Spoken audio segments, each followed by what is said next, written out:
एक गांव के बाजार में बहुत चहल पहल थी। इसी गांव में अमन नाम के एक घमंडी और लालची व्यक्ति का होटल था। उसके होटल में सिर्फ चिकन चावल मिलता था। पूरे गांव में केवल वही एक नॉनवेज होटल था।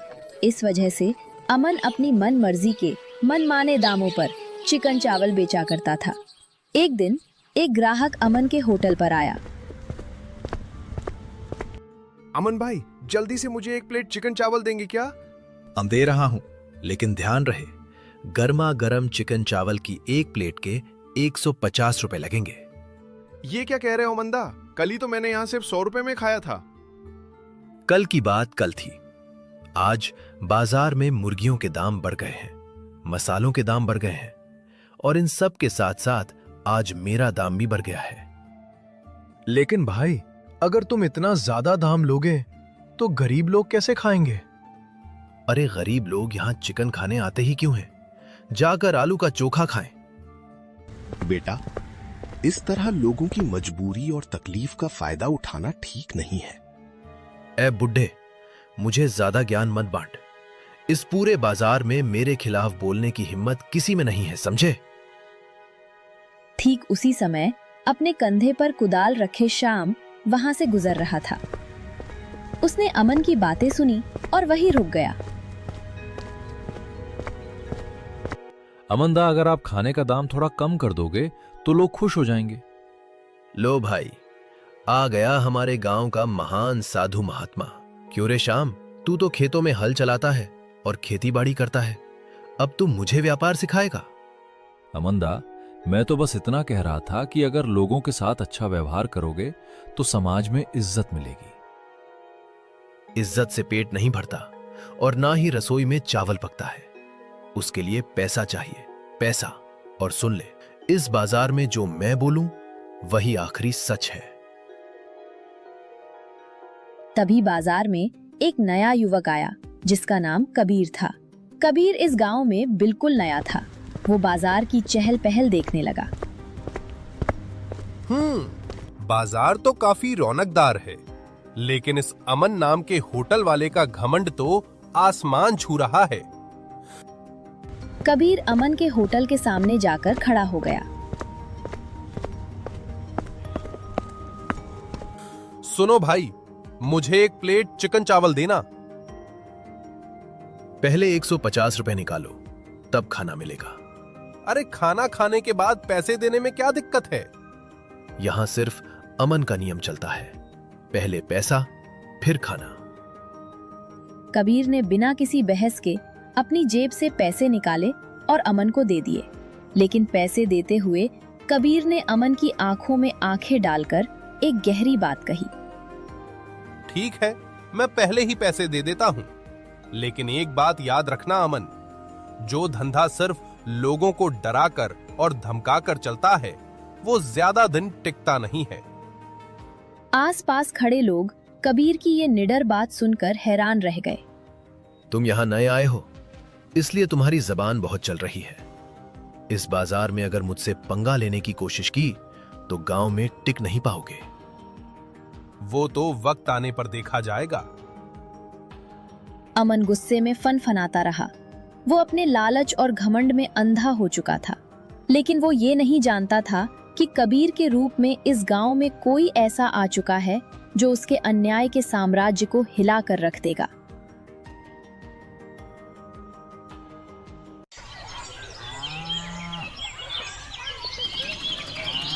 दो दिन बीत गए। कबीर गांव के बाहर एक बड़े पेड़ के नीचे खड़ा होकर बहुत उदास था। उसके पास अब कुछ नहीं बचा था। हे भगवान, अब मैं कहां जाऊं, क्या करूं? मेरे पास जो भी थोड़े बहुत पैसे बचे थे वे सब खत्म हो चुके हैं। अब तो जेब में 1 रुपया भी नहीं है और ऊपर से इतनी तेज भूख लग रही है। 2 दिन से पेट में अन्न का एक दाना तक नहीं गया है। मुझे क्या पता था कि मुझे अपनी जिंदगी में ऐसा दिन भी देखना पड़ेगा। दो भूख और थकान से बेहाल कबीर धीरे धीरे गांव के खेतों की तरफ चलने लगा। वहां उसने देखा कि श्याम अपने खेत में मेहनत से कुदाल चला रहा था। कबीर उसके पास गया।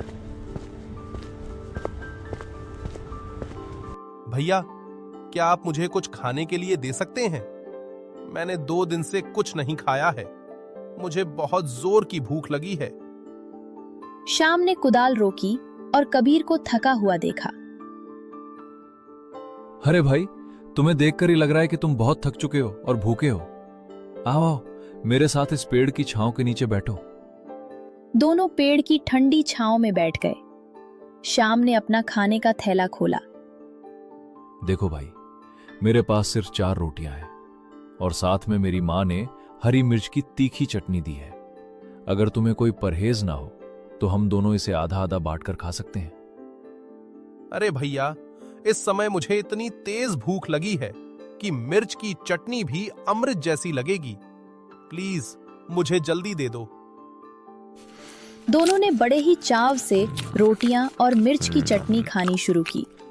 दोनों बहुत भूखे थे, इसलिए चंद मिनटों में ही खाना खत्म हो गया।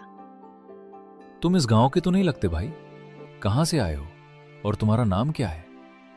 मेरा नाम कबीर है और सच कहूं तो इस वक्त मेरा इस दुनिया में कोई नहीं है। और तुम्हारा बहुत बहुत धन्यवाद भाई, जो तुमने अपनी रोटी मेरे साथ बांटकर मेरी जान बचाई। अच्छा, तो फिर तुम इस गांव में रहोगे कहां? सच तो यह है कि अभी मेरे पास ना तो रहने का कोई ठिकाना है और ना ही खाने का। अगर तुम मुझे अपने साथ रहने की जगह दे दो तो मेरी बहुत बड़ी मदद हो जाएगी। देखो भाई कबीर, मैं तो एक बेहद गरीब किसान हूं। अगर तुम्हें कोई दिक्कत ना हो तो तुम मेरे इस छोटे से कच्चे घर में रह सकते हो। लेकिन हां, खाने पीने के जुगाड़ के लिए तुम्हें भी मेरे साथ कुछ काम करना होगा। मुझे मंजूर है भाई। दोनों बातें करते हुए श्याम के घर पहुंचे। श्याम का घर घास फूस से बनी एक छोटी सी झोपड़ी थी। घर पर श्याम की बूढ़ी माँ उनका इंतजार कर रही थी। श्याम बेटा, तुम्हारे साथ ये कौन है? इसे कहां से लेकर आए हो? मां, इसका नाम कबीर है। ये बहुत भूखा और लाचार था। इसका रहने का कोई ठिकाना नहीं था, इसलिए मैं इसे अपने घर ले आया। ये तो ठीक है बेटा कि तुमने एक भूखे की मदद की, लेकिन हमारे पास तो खुद के खाने के लाले पड़े हैं। हम किसी तीसरे का पेट कैसे भरेंगे? मां, वो मेहमान है, उसके सामने इस तरह की बातें मत करो, उसे बुरा लगेगा। कबीर कमरे के कोने में खड़ा होकर उनकी सारी बातें सुन रहा था और समझ गया था कि इस घर की माली हालत बहुत ज्यादा खराब है। मां, हम जरा बाजार की तरफ घूम कर आते हैं। दोनों दोस्त बाजार की तरफ चल दिए। रास्ते में कबीर ने श्याम से पूछा,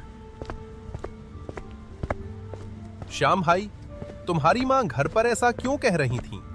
अगर पैसे की इतनी ही तंगी है तो तुम सिर्फ इस छोटी सी खेती बाड़ी पर ही क्यों निर्भर हो? कोई दूसरा काम क्यों नहीं करते? क्या बताऊं भाई कबीर, एक समय मेरी माँ बहुत बीमार पड़ गई थी। उनके इलाज के लिए मेरे पास एक पैसा नहीं था। लाचारी में मैंने गांव के मुखिया से कुछ पैसे उधार लिए थे। कबीर ने श्याम की बात सुनी और सब कुछ समझ गया। चलते चलते वे बाजार के मुख्य चौराहे पर पहुंचे। वहां अमन के होटल के बाहर भारी भीड़ लगी हुई थी। श्याम भाई, मैंने पूरे बाजार में इतनी दुकानें देखीं, लेकिन कहीं भी ऐसी भीड़ नहीं थी। इस अमन के होटल के बाहर इतनी भीड़ क्यों है? ये ऐसा क्या बेचता है? ये अमन का होटल है। अमन हमारे गांव का सबसे घमंडी आदमी है। पूरे गांव में केवल उसी के पास चिकन बेचने का एक अधिकार है। वो अकेला ही चिकन चावल बेचता है, इसलिए यहाँ हमेशा इतनी भीड़ रहती है।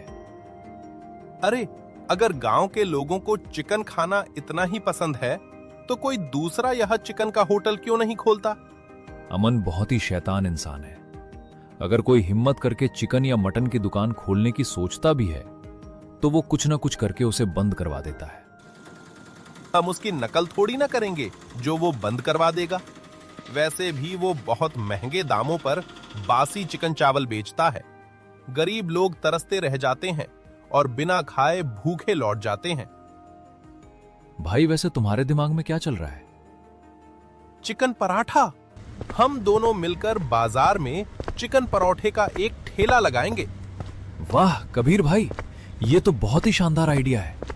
गांव के लोग चिकन के दीवाने हैं और अगर हम चिकन पराठा लेकर आएंगे तो लोग उंगलियां चाटते रह जाएंगे। लेकिन तभी शाम का चेहरा अचानक उतर गया। लेकिन भाई कबीर, हमारे पास तो नया ठेला खरीदने के पैसे ही नहीं है। चूल्हा, कड़ाही, तवा और चिकन मसाले खरीदने के लिए पैसे कहां से आएंगे? कबीर मुस्कुराया। उसने अपनी उंगली से एक चमचमाती हुई सोने की अंगूठी निकाली और शाम के सामने रख दी। तुम उसकी चिंता मत करो श्याम भाई, मेरे पास ये सोने की अंगूठी है।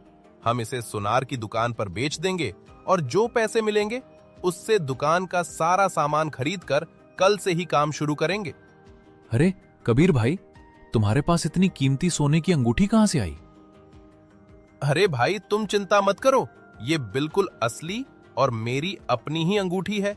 बस तुम इसे बेचने की तैयारी करो, कल से हमारा नया सफर शुरू होने वाला है। दोनों दोस्तों की आंखों में अब एक नया हौसला और मुखिया के चंगुल से आजाद होने का एक खूबसूरत सपना तैर रहा था। अगली ही सुबह कबीर और शाम ने मिलकर अपनी झोपड़ी की रसोई में ताज़ा चिकन और परोठे का आटा गूंथना शुरू कर दिया। शाम कोयले की आंच पर चिकन को मसालों के साथ पकाने लगा, जिसकी खुशबू पूरे घर में महकने लगी। कुछ ही समय में दोनों ने स्वादिष्ट चिकन और मुलायम पराठे तैयार कर लिए। कबीर ने जोर जोर से आवाज लगानी शुरू की। आइए आइए भाई बहनों, दादा दीदी, और खाकर जाइए गर्मा गर्म जायकेदार चिकन पराठा। कबीर की आवाज और हवा में तैरती चिकन पराठे की लाजवाब खुशबू सुनकर कुछ ग्रामीण वहां खिंचे चले आए। अरे तुम लोग क्या बोल रहे हो? चिकन के साथ पराठा? वाह, पूरे गांव में तो सिर्फ एक ही चिकन चावल का होटल है और वो बहुत ज्यादा पैसे लेता है। तुम लोग बताओ, तुम्हारी एक प्लेट कितने की है? दादा, हमारे यहाँ चिकन पराठा की एक प्लेट सिर्फ 50 रुपए की है। अरे वाह, सिर्फ 50 रुपए? फिर तो हमारे लिए भी जल्दी से एक एक प्लेट लगा दो। शाम ने तुरंत फुर्ती से तवे पर परोठा सेंका और थाली सजाकर उन्हें दे दी। जैसे ही उन लोगों ने पहला निवाला खाया, वे स्वाद के दीवाने हो गए। अरे वाह भाई, चिकन तो बहुत ही स्वादिष्ट बना है। पराठे के साथ खाकर तो मजा ही आ गया। सच में भाई, तुमने बहुत लाजवाब खाना बनाया है। उनकी बातें सुनकर आसपास के और भी लोग वहां जमा होने लगे। देखते ही देखते शाम और कबीर के ठेले के सामने ग्राहकों की लंबी कतार लग गई। ओ भैया, मेरे लिए भी जल्दी से 2 प्लेट पैक कर दो। शाम होते होते कबीर और शाम का पूरा ठेला खाली हो गया। पतीले में चिकन का एक टुकड़ा भी नहीं बचा। अरे कबीर भाई, मैंने सोचा था कि मैं भी अंत में थोड़ा खाऊंगा, लेकिन यहां तो सब कुछ ही खत्म हो गया। आज हमारी बहुत अच्छी कमाई हुई है श्याम भाई। कल सुबह तुम सबसे पहले पेट भरकर खाना, उसके बाद ही हम बेचना शुरू करेंगे। अगली सुबह जब बाजार खुला तो वहां फिर से भारी चहल पहल थी, लेकिन सबसे ज्यादा भीड़ शाम और कबीर के ठेले के सामने ही लगी थी। लोग कतारों में खड़े होकर चिकन परोठे का स्वाद ले रहे थे। ये सब देखकर सड़क के उस पार अपने खाली पड़े होटल में खड़ा अमन गुस्से से लाल पीला हो रहा था। उसका इतना अच्छा चलने वाला होटल अब बिल्कुल खाली पड़ा था। वो अपनी गुस्सा पर काबू नहीं रख पाया और गुस्से में पैर पटकता हुआ शाम और कबीर के ठेले के पास आया। क्यों रे शाम, क्या जादू टोना कर दिया है तुमने इस चिकन पराठे में? जो लोग यहाँ इतनी भीड़ लगाकर खा रहे हैं, क्या मेरा चिकन चावल बासी हो गया है जो लोग वहां नहीं आ रहे? अच्छा, और साफ सफाई से बनाया हुआ खाना ही असली स्वाद देता है अमंदा। हमारे चिकन पराठे में कोई जादू नहीं है। हम तुम्हारे होटल के चिकन चावल से आधे से भी कम दाम में, यानी सिर्फ 50 रुपए में गर्मा गर्म खाना खिला रहे हैं। इसीलिए लोग यहाँ आ रहे हैं। अगर तुम भी अपना लालच कम कर दो और अपने खाने का दाम थोड़ा घटा दो तो देखना, ग्राहक तुम्हारे पास भी आएंगे। ओए, तू बहुत ज्यादा बोल रहा है शाम। इस नए लड़के को समझा दे कि मैं कौन हूं। और हां, याद रखना, बहुत जल्द तुम लोगों का ये ठेला मैं यहां से उठवा दूंगा। अमंदा, ईमानदारी से काम करो, कम से कम किसी का बुरा तो मत चाहो। अमन गुस्से में बड़बड़ाता हुआ अपने होटल वापस चला गया। श्याम थोड़ा घबरा गया, लेकिन कबीर ने उसके कंधे पर हाथ रखा। श्याम भाई, तुम बिल्कुल चिंता मत करो, मैं हूं ना तुम्हारे साथ। सिर्फ 2-3 दिनों में ही हमारे पास काफी पैसे जमा हो गए हैं। हम सबसे पहले जाकर मुखिया जी का सारा कर्ज चुकाएंगे, उसके बाद देखेंगे कि ये अमन हमारा क्या बिगाड़ लेता है। अब तो रोज श्याम और कबीर के ठेले पर ग्राहकों की भारी भीड़ उमड़ने लगी। उनके चिकन परोठे की चर्चा दिन ब दिन पूरे गांव और आसपास के इलाकों में फैलने लगी। सुबह से शाम होते ही उनका सारा पराठा बिक जाता था। वाह भाई वाह, जो तुम्हारा चिकन पराठा एक बार खाएगा वो दूसरी बार आए बिना रह ही नहीं पाएगा। तुम्हारे इस चिकन पराठे में इतना स्वाद कैसे है भाई? ऐसा क्या मिलाते हो इसमें? हाँ भाई, मिलाते तो हैं। हम इसमें अपनी दोस्ती का ढेर सारा प्यार मिलाते हैं। दादा, आपके बेटे के लिए हमारी तरफ से 1 प्लेट चिकन परोठा बिल्कुल फ्री है। अरे, तुम दोनों बहुत ही भले इंसान हो। तुम्हारा बहुत बहुत धन्यवाद भाई। 5 श्याम ने प्यार से उन्हें पार्सल दे दिया। इसी तरह मेहनत करते हुए कुछ ही दिनों में उनके पास एक अच्छी रकम जमा हो गई। सुन श्याम भाई, हमारे पास अच्छे पैसे जमा हो गए हैं। अब हमें चलकर मुखिया जी का सारा कर्ज चुका देना चाहिए।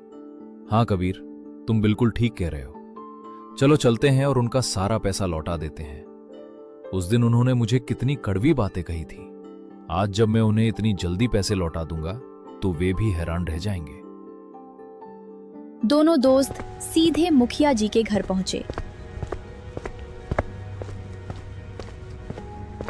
आओ आओ श्याम और कबीर, तुम दोनों के इस चिकन पराठे के बारे में मैंने बहुत सुना है। पूरे गांव में आजकल तुम दोनों की ही चर्चा हो रही है। हाँ मुखिया जी, इसीलिए तो हम आपका पूरा कर्ज चुकाने आए हैं। ये लीजिए, आपके पूरे ब्याज के साथ आपके 30,000 रुपए। अरे, इतनी क्या जल्दी थी? कुछ दिनों बाद भी दे देते तो चलता। क्या चिकन परोठे के धंधे में सचमुच इतना मुनाफा हो रहा है? मुखिया जी की बातें सुनकर कबीर ने मन ही मन सोचा, पैसे देखकर हर इंसान का मन और लहजा बदल जाता है। उस दिन यही मुखिया जी श्याम पर कितना चिल्ला रहे थे और आज कितने प्यार से बात कर रहे हैं। दोनों दोस्त मुखिया जी का कर्ज चुकाकर सुकून से घर लौट रहे थे। तभी रास्ते में पड़ने वाली मिठाई की दुकान से मनोज काका ने उन्हें आवाज दी। बेटा श्याम, तुम्हारे ठेले पर अच्छी बिक्री हो रही है ना? हाँ काका, आप लोगों के आशीर्वाद से धंधा बहुत बढ़िया चल रहा है। लेकिन एक बात हमेशा याद रखना बेटा, हर बड़ी सफलता के पीछे किसी ना किसी की बुरी नजर भी लगी होती है। काका, आप क्या कहना चाहते हैं? बेटा, एक समय मैंने भी यहां बिरयानी की दुकान खोली थी और वो बहुत अच्छी चल रही थी। लेकिन इसी अमन ने झूठ फैलाकर और मुझ पर झूठे आरोप लगवाकर मेरी दुकान बंद करवा दी थी। इसीलिए कह रहा हूं, थोड़ा संभल कर रहना और अपना ख्याल रखना। मनोज काका की चेतावनी सुनकर दोनों दोस्त सोचने लगे और फिर अपने घर की ओर बढ़ गए। उसी रात आसमान में गोल चांद चमक रहा था और पूरे बाजार में सन्नाटा था। अमन अपने होटल के बाहर खड़ा होकर किसी का इंतजार कर रहा था। तभी वहां बिरजू नाम का एक शराबी झूमता हुआ आया। ऐ बिरजू सुन, तू हमेशा नशे में धुत रहता है। आज मैं तुझे एक काम सौंप रहा हूं। ये काम बहुत सफाई से होना चाहिए, समझा? अमंदा, बोलो, क्या काम है? वो जो शाम का ठेला है ना, उसे रात के अंधेरे में वहां से गायब कर दे। ऐसा गायब कर कि सुबह किसी को ना मिले। अरे तुम चिंता मत करो अमंदा, मैं उसे ऐसी जगह फेंक आऊंगा कि कोई ढूंढ ही नहीं पाएगा। बस तुम सुबह मेरे लिए 1 बोतल दारू तैयार रखना। बिरजू झूमता हुआ श्याम के ठेले के पास पहुंचा। उसने ठेले को धक्का देने की कोशिश की, लेकिन ठेला जमीन पर लोहे की मोटी चेन और ताले से बंधा हुआ था। इस वजह से ठेला टस से मस नहीं हुआ। आज तो मैं इसे बहुत दूर फेंक कर आऊंगा ताकि अमनदा मुझे रोज एक बोतल मुफ्त में दे। नशे की हालत में बिरजू वहीं होटल के पास ही जमीन पर सो गया। अगली सुबह जब अमन अपने होटल पहुंचा तो उसने देखा कि बिरजू उसके होटल के बाहर जमीन पर मजे से सो रहा था। अमन ने उसे लात मारकर जगाया। ऐ शराबी, तू रात से यहीं सो रहा है क्या? मैंने तुझे एक छोटा सा काम दिया था, वो भी तुझसे ढंग से नहीं हुआ। अरे अमनदा, क्या बोल रहे हो? मैं तो उस शाम के ठेले को रात को ही धक्का देकर बहुत दूर छोड़ आया हूँ। ऐ अकल के अंधे, जरा सामने देख, वो किसका ठेला खड़ा है? बिरजू ने सामने देखा तो श्याम और कबीर अपने ठेले पर रोज की तरह मुस्कुराते हुए चिकन परोठे बेच रहे थे और ग्राहकों की भारी भीड़ लगी थी। अरे ये ठेला यहाँ वापस कैसे आ गया? मैं सच कह रहा हूँ श्यामदा, मैं तो इसे बहुत दूर छोड़ कर आया था। मेरी ही गलती थी जो मैंने एक शराबी को काम दिया। चल भाग यहां से। अमन समझ गया कि ऐसे काम नहीं बनेगा, अब उसे खुद ही कुछ बड़ा करना होगा। उसी रात जब बाजार पूरी तरह खाली हो गया और सभी दुकानें बंद हो गईं, तो अमन चुपके से श्याम के ठेले की तरफ बढ़ा। उसके हाथ में एक छोटी सी प्लास्टिक की पुड़िया थी जिसमें नशीला पदार्थ था। तुम्हारे चिकन परोठे का इतना नाम हो रहा है ना, मेरे रहते मैं ऐसा कभी नहीं होने दूंगा।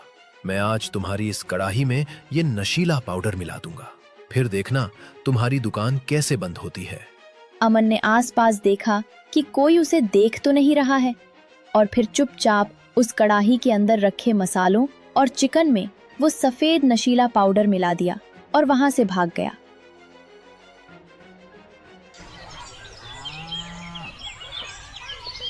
अगले दिन सुबह कबीर और श्याम ने रोज की तरह दुकान खोली। कुछ ही देर में ग्राहकों की भीड़ उमड़ पड़ी। तभी अचानक वहां इंस्पेक्टर दया और कुछ ग्रामीणों के साथ पहुंच गए। मैं इंस्पेक्टर दया हूँ। हमारे पास शिकायत आई है कि तुम लोग अपने चिकन पराठे में कोई नशीली दवा मिलाते हो जिससे ग्राहकों को इसकी लत लग जाए और वे बार बार यहाँ आए। क्या कह रहे हैं आप सर? ऐसा कैसे हो सकता है? हाँ इंस्पेक्टर सर, मैंने भी सुना है कि इनके चिकन पराठे में कोई गड़बड़ है।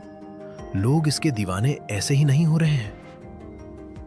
सर ये बिल्कुल झूठ बोल रहे हैं। हम अपने खाने में कोई भी खराब या नशीली चीज नहीं मिलाते। कोई हमें फंसाने की कोशिश कर रहा है। जब तक हम पूरी तलाशी नहीं ले लेते हम कुछ नहीं कह सकते। हमें तुम्हारे इस ठेले की तलाशी लेनी होगी। ठीक है सर, आप तलाशी लीजिए। जब हमने कुछ गलत किया ही नहीं है तो हमें डरने की क्या जरूरत है। पुलिस ने ठेले के डिब्बों और मसालों की तलाशी लेनी शुरू की। तभी कड़ाही के नीचे रखे डिब्बों में से पुलिस को वही सफेद पाउडर वाली नशीली पुड़िया मिल गई। यह क्या है? हमें नहीं पता सर, ये यहाँ कैसे आया? ओह, अब समझ में आया कि इनका चिकन पराठा इतना क्यों बिकता है। देखो गांव वालों, देखो, ये लोग खाने में नशा मिलाकर हमारे गांव के बच्चों और लोगों की जिंदगी से खेल रहे हैं। ये सब देखकर कबीर का गुस्सा फूट पड़ा। उसने सीधे अमन की तरफ उंगली उठाई। तुम बहुत ही नीच और लालची इंसान हो अमनदा। ये सब तुम्हारी ही साजिश है, क्योंकि तुम्हारा अपना होटल अब ठप हो चुका है और तुम्हारे यहाँ कोई नहीं आता। अरे उल्टा चोर कोतवाल को डांटे, खुद खाने में जहर मिला रहे हो और इल्जाम मुझ पर लगा रहे हो। वहां खड़े मुखिया जी भी बहती गंगा में हाथ धोते हुए बोले, हाँ भाई, मैं भी तो यही सोचूं कि जिसके पास कल तक थूटी कौड़ी नहीं थी, उसने इतनी जल्दी मेरा 30,000 रुपए का कर्ज कैसे चुका दिया। जरूर ये लोग खाने में नशा मिलाकर ज्यादा पैसे कमा रहे थे। गांव वाले आपस में कानाफूसी करने लगे और श्याम को बुरा भला कहने लगे। श्याम डर के मारे रोने लगा। तभी कबीर ने गहरी सांस ली और इंस्पेक्टर दया से कहा,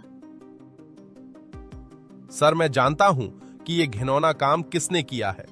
अब मेरे पास सच बताने के अलावा और कोई रास्ता नहीं बचा है। कबीर ने अपनी जेब से एक बहुत ही कीमती और राजसी विजिटिंग कार्ड निकाला और इंस्पेक्टर दया के हाथ में दे दिया।